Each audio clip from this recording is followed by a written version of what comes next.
Well, looks like it's time to hit Chapter 3, which talks about network protocols and communications. I really hope that you enjoyed Chapter 2. We got our first opportunity to get our hands on equipment, whether through Packet Tracer or through in lab exercises. We got to configure the switches and put IP addresses on PCs and test connectivity. And, hopefully it was a good experience for you.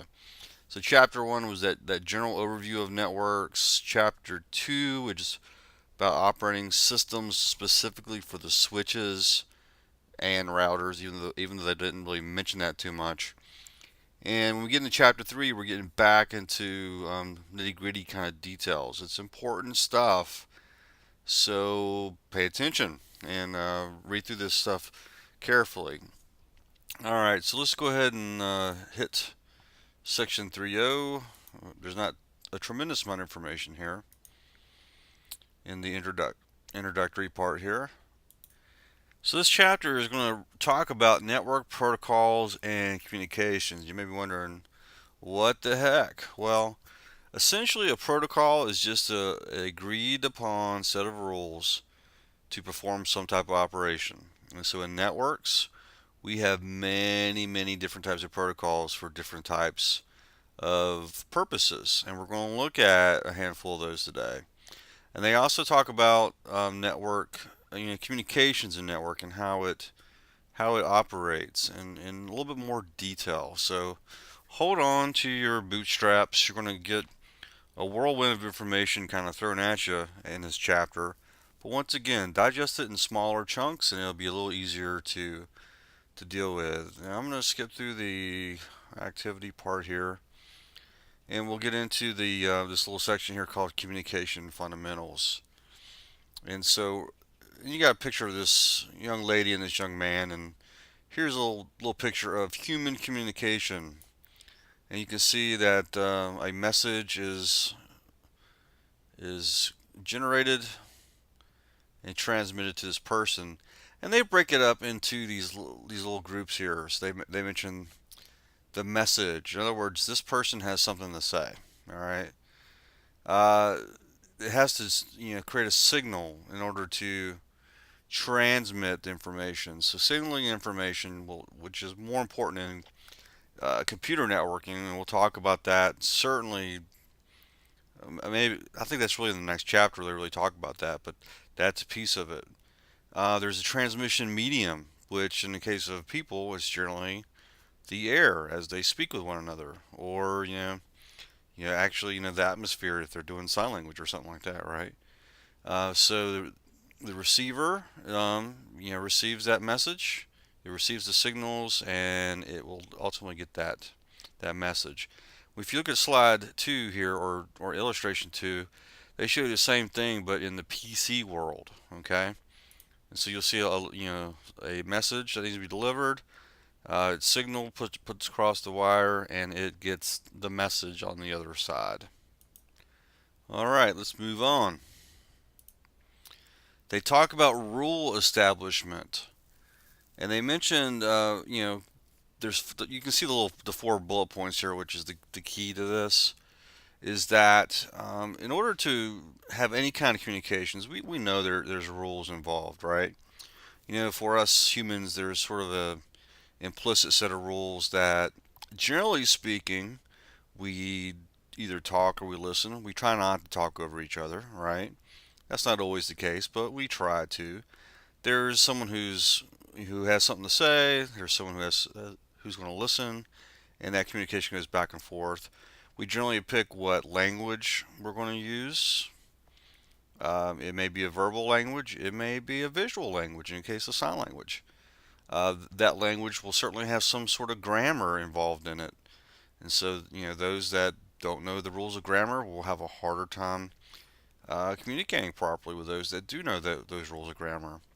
It mentions speed and timing of delivery. You can only hear so much. If it's coming at you rapid fire, it's sort of difficult to receive the message, right?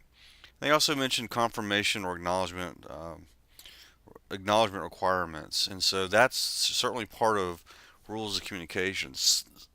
All this which touches our real lives, certainly is certainly true in the networking world. All those things are absolutely true. So this may be a little goofy example here, but they're basically throwing out a paragraph where there are no rules. Like, all right, we're just going to throw some stuff out there and hopefully you understand it. And if you click the translate button, it puts it in such a way that we would probably do if we were communicating for real. So you need to have rules in order to create messages that can be understood. And so we're going to see these things. We're going to look at message encoding, message formatting and encapsulation. We're going to look at message size, message timing, and message delivery options. And all these are just different little areas that protocols help to establish the rules for.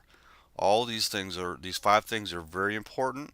We're going to look at them individually on these upcoming slides.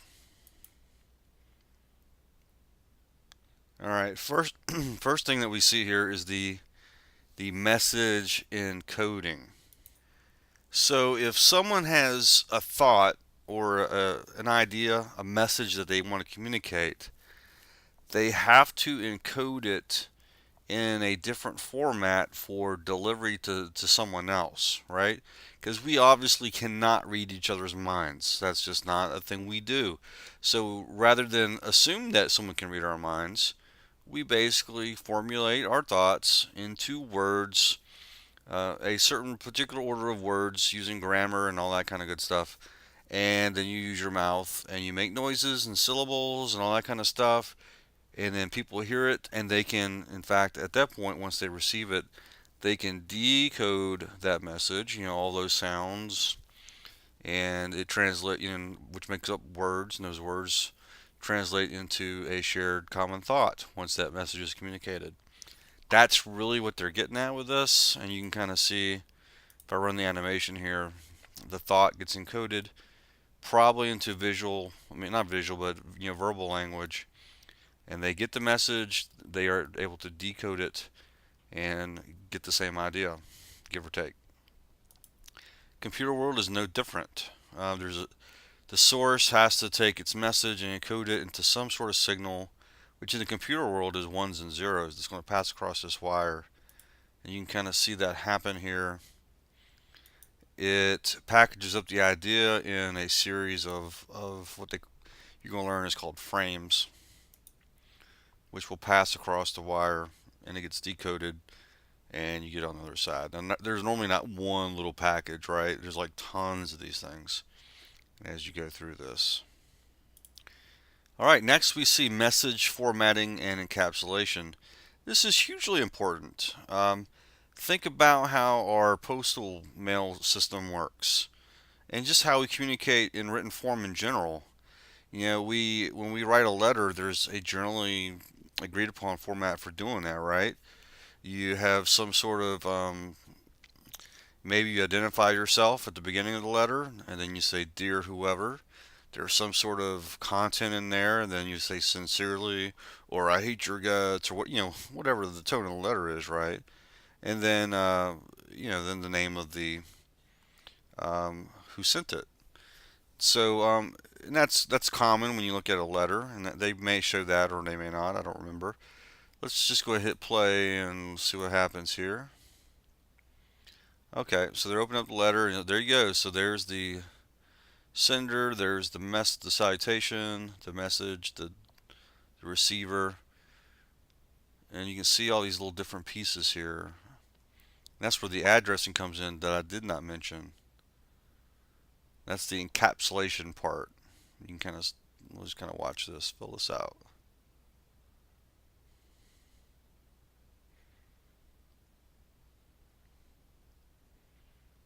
This is very exciting, isn't it? You're like, sure, Jeff, whatever. This is kind of cool, actually. So they're showing all these different pieces of communication that we use in written form and breaking it down into these different little chunks. And what they're really modeling here for you, and you don't even know it yet, is this green part here looks like a frame on a, which is what a computer transmits. It's like an envelope with some data in it. And so the letter, when you put it inside the envelope, it's encapsulated or it's inside the envelope. And when we do that, we have a source and destination address on it. And they correlate the stamp to a end of frame, uh, the trailer of the frame. But I mean, that's kind of cute, but I don't know how that really relates. But this is a neat little way to kind of think about that messages have to be formatted in a particular manner so that they're understood by the other end. And then how encapsulation sort of works, where you have to put the message inside an envelope, address it to send it out, right? If anything is wrong along the way, is the communication going to happen? If you put the stamp on the back, is it going to work? If you flip the addresses, will it work? If you flip the names, or if you type in a language the other person doesn't understand, is there communication? And the answer obviously is no. So in a computer network, which is what you see in slide 2, you see something very similar. And what you're going to, they may even mention this. Let me just kind of take a quick look. Yep, they do. It's right there. A computer sends out a frame, which is a message that is encapsulated in this little container called a frame. So the frame has a header, which is what they call the frame addressing part. It has a trailer, and then it has the actual message, which has a bunch of other stuff in there that we'll talk about later. But you can see there's physical and destination physical and source addresses. Those are the MAC addresses we talked about. So when someone wants to send a frame, it addresses it with, hey, this is my MAC address, and this is the MAC address I want to send it to. And then it will have the message in there, which will have some other identifiers in there, which will be IP addresses, which you'll learn about. We've learned a little bit about it already, but you'll learn how the message is generated as we move through this material. Next, we see message size.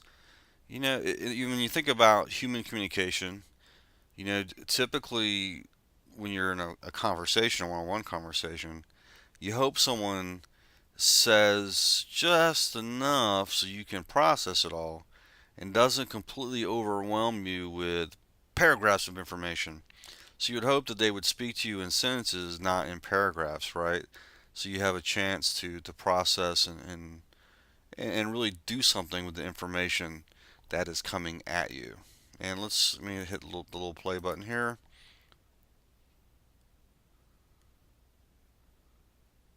And you can see words flying. Apparently she was very, very talkative at that very moment.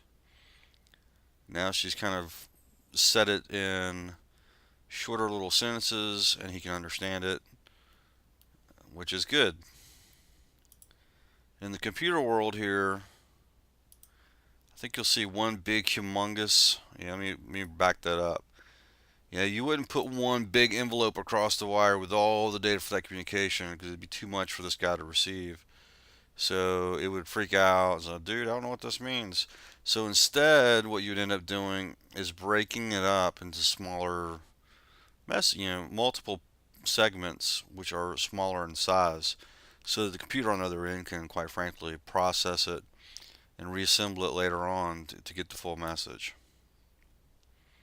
So message size is important because you can only, there's a limitation. Frames are typically 1500 megabytes, I believe.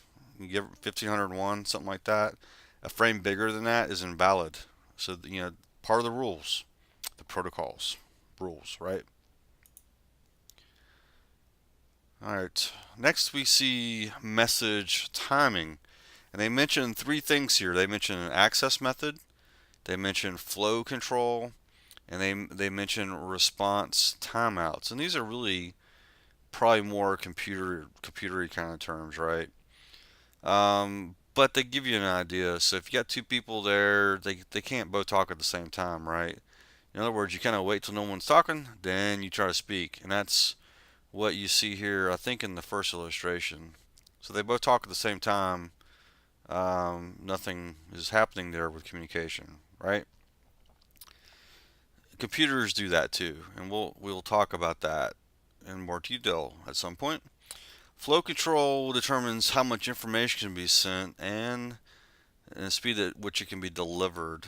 So similar idea to what we saw before, but sometimes we can't process even normal amounts of information, and we're like, dude, slow down, because maybe you got a lot coming at you right now, and you can't handle what you can normally handle. Computers can do that too, because maybe it has 3 or 4 things trying to communicate with it at a time.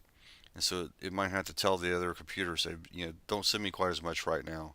If I can handle more later, I'll let you know. So let's slide. That's illustration 2. Let's see what happens with that. All right. So there, she is like letting him have it with the words there. Can you hear me? Can you hear me? Can you hear me? He's like, what? So in other words, it was too much coming at him. And response timeouts means if you have sent something and you don't hear some sort of response within a reasonable amount of time, you're going to assume that the receiver didn't receive it. And so she'll say something, he won't respond. She's like, "Hey, what up?" And so systems do that too. So when a sender doesn't get an acknowledgement back, eventually it will begin to resend information that it knows that was not acknowledged. And that's part of one of the protocols you're going to see about called TCP. Message delivery options is next. Now, we may have talked about this before, but there's 3 primary modes of delivery options that they're going to mention here: unicast, multicast, and broadcasting. All of this is certainly true in the computer world. So unicast is one-on-one communication. So this lady's talking directly to this dude right here, not these other ones. These other ones aren't even listening, and they're not supposed to. Multicast means you're talking to a group, and so she's specifically talking to these 2 people, but not these 2 guys on the ends there. And broadcast means she's talking to everybody. And so certainly most communication on a network is, I would say, probably is unicast, machine to machine, host to host. Occasionally there'll be multicast. That's typically done between routers, when routers communicate with each other. And broadcasting certainly happens on our networks. It happens more than we want it to. Let's see what we got here. Okay, it's the same thing, unicast. And so we got source. So it's going to talk to one of these machines. I'm not sure which one. It's only going to send it to one. So boom. Right? Multicast is going to send it to specific machines, but it's going to be multiple machines. All right. So these guys were in a group. Broadcast means all of them, which is when this case means all 4 of them. There we go.